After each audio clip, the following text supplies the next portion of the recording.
The Dragon Knight by Paul Chappell. Chapter 1. Havercross. The soft jolt of the Starbolt engines brought Ash Prosant out of a fitful sleep, pushing him back in his seat. The artificial gravity compensated for the acceleration almost immediately, but Ash had felt it all the same. It took an immense amount of concentration for him to determine that he was not in the thrall of an alcohol-induced dream, and was actually on a military transport headed for a destination he had already forgotten. M40 Starliner, he thought to himself as he jerked his head around, pulling his brain out of the haze. An officer's transport. He had been an officer for as long as he could remember, and that always seemed absurd to him, even now. The pilot was a young buck, not 2 years out of the Royal Flight Academy. 4 years, if Ash was feeling generous. He seemed genuinely terrified to have Ash, a war veteran and hero of High Court, on board, stealing glances whenever he stopped monitoring the controls. Ash was used to it, and had been for years. He pretended not to notice the young man's curiosity and glanced over the pilot's shoulder at the looming expanse of Chalice on the guidance screen. It shimmered in the glow of the sun in space, a stunning and humbling sight. "Sorry about that, sir," the pilot finally remarked. "We're thrusting for the final approach." "How old are you, Airman?" Ash quietly asked, pretending to actually care. "Don't tell me. 22? 23? 18, sir." "Whoa, they let anyone fly these things? Is that even legal?" "Certainly, sir. I've been in simulators since primary school." "You're an astro baby." "Sir? An astro baby? You've known nothing but asteroids your whole life?" "Yes, sir." "First generation born totally on Chalice?" "If you say so, sir." Chalice had been Ash's home for almost 20 years, as it was for more than 1 billion other souls, but he had not been born there. He, like many others, had been born on planet Arcata before the mass extinction event known as the Freeze. 4 billion people had perished when Arcata's star had collapsed into a red dwarf, and the remaining 1 billion had been evacuated to Chalice, a former mining colony on the edge of their solar system's habitable zone. 2 decades before the Freeze, Chalice's asteroids had been enclosed by an energy barrier and pumped with enough oxygen and nitrogen to create an interlocking atmosphere between astrocolonies. A person could board a ship on a place like New Hearth, Ash's home asteroid, and travel to smaller asteroids in its orbit without ever donning a spacesuit. "So it's Havercross, then?" he asked, not insincerely. "Yes, sir." Ash had been on training maneuvers with the Royal Fleet in Gamma Sector when he received the call, and he was certain he had been informed of his destination. But like most things these days, the details had been carried away in a wash of alcohol. Havercross was the entry point for all military vessels this side of the Expanse, so it was rather easy for him to make an educated guess.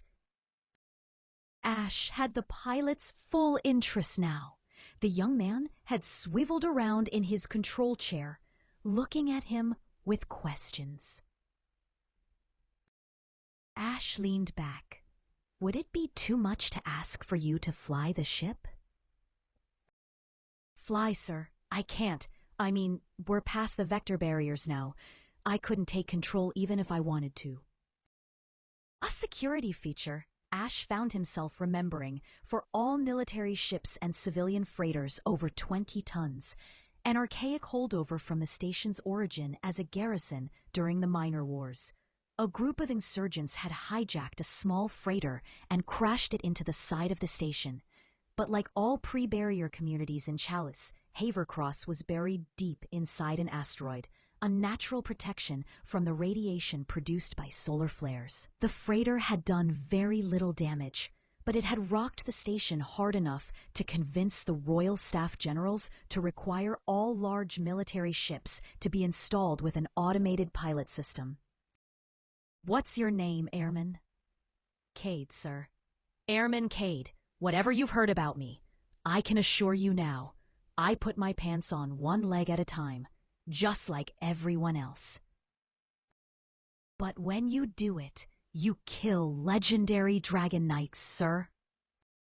Ash laughed. "How did you do it, Captain?" It was a question he had been asked literally thousands of times. It had gotten old about 15 years ago, but he felt obliged to humor the young man, if for no other reason it helped to clear his head. When the lives of your fellow soldier are depending on you, you do what you have to do, Airman. "But everyone in your squad died." "Yeah, but in spirit they sustained me," Ash added lamely. "One day you'll make the same sacrifice, for the good of the kingdom." Ash's head was pounding now. He quickly excused himself to hide his embarrassment. In truth, there was a portion of his heroic feats at High Court that he couldn't remember, and the alcohol had only made it worse. He poured himself some coffee in the officer hutch, then settled into a seat next to the port window, far away from Airman Cade, until the view of Chalice overwhelmed the guidance screen. Havercross was home to 2 million soldiers. Jutting out of the Chalice barrier to serve as a docking bay for hundreds of ships and an entryway for thousands more.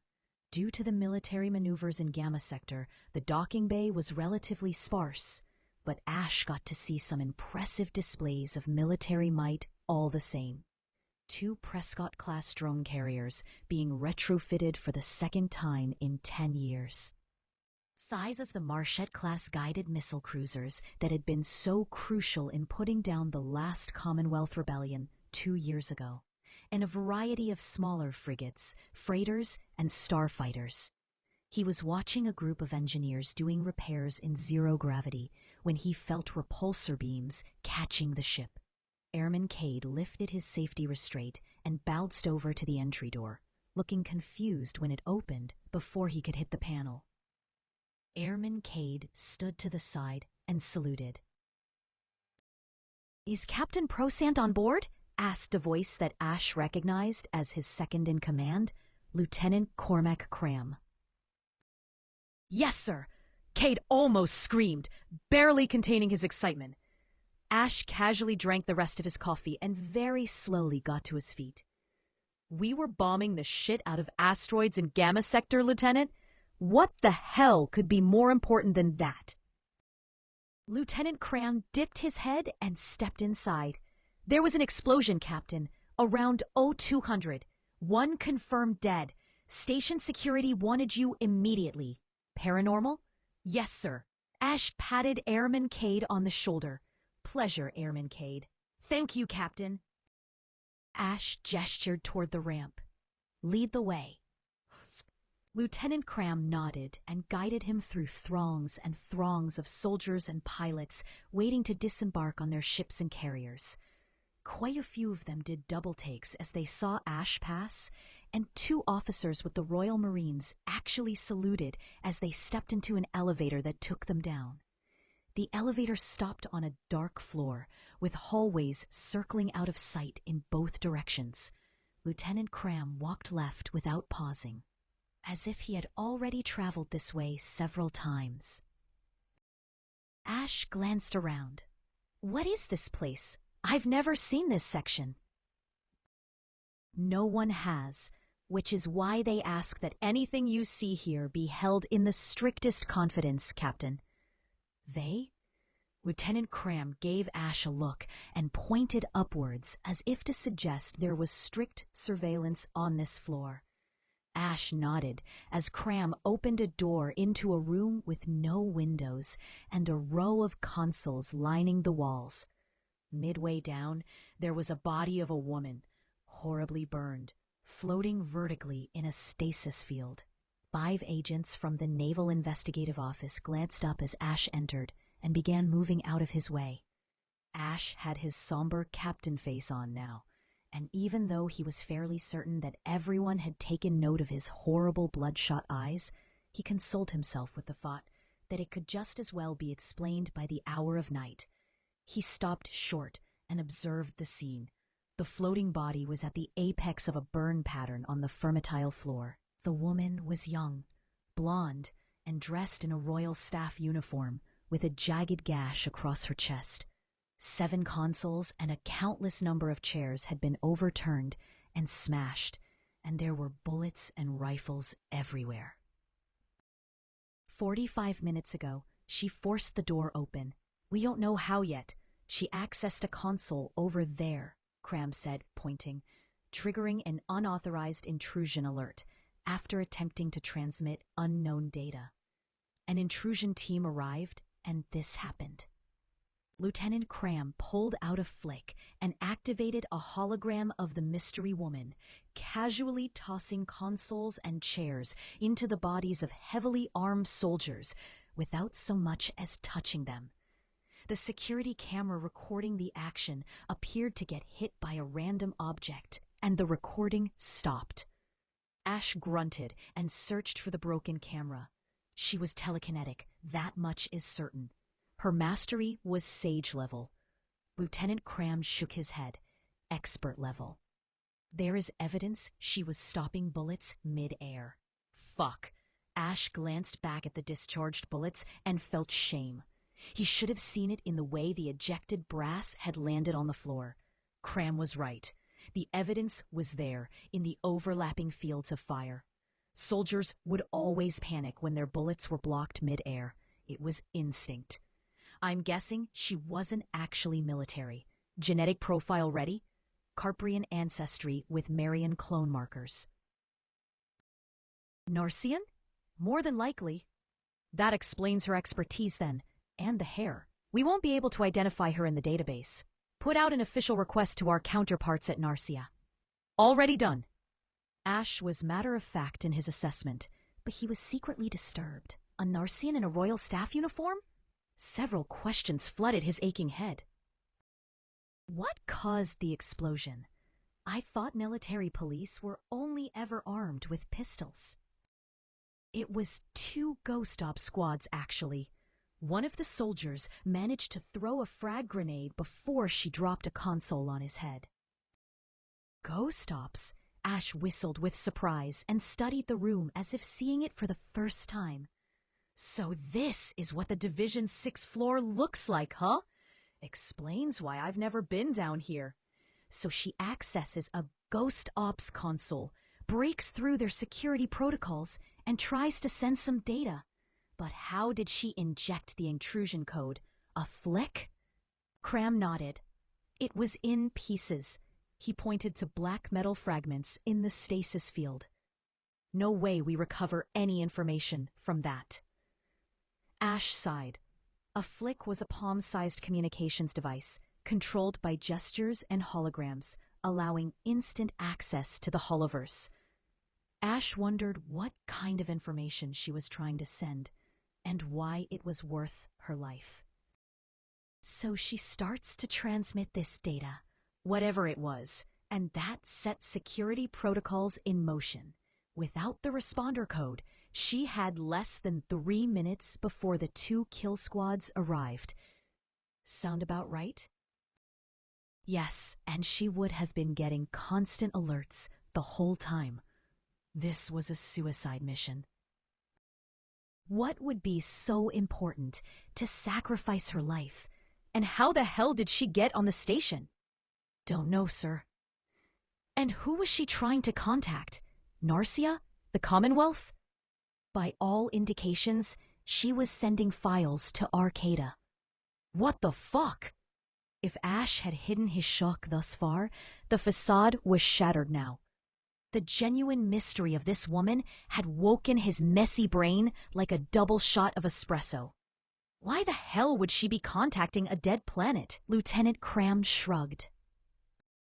Ash stared at the woman again, looking for answers. She was very pretty, blonde with brown eyes. If he had to guess her age, she was 26 or 27 at the oldest, but according to the stasis scanner that Ash now knelt to check, she was a few months north of 25. A fucking waste, Ash muttered, turning away. The stasis field technology had been developed by the military to hold injured soldiers in a stabilized condition until they could be transported to a hospital. Homicide detectives on Carlisle had discovered that it worked just as well, stabilizing the dead.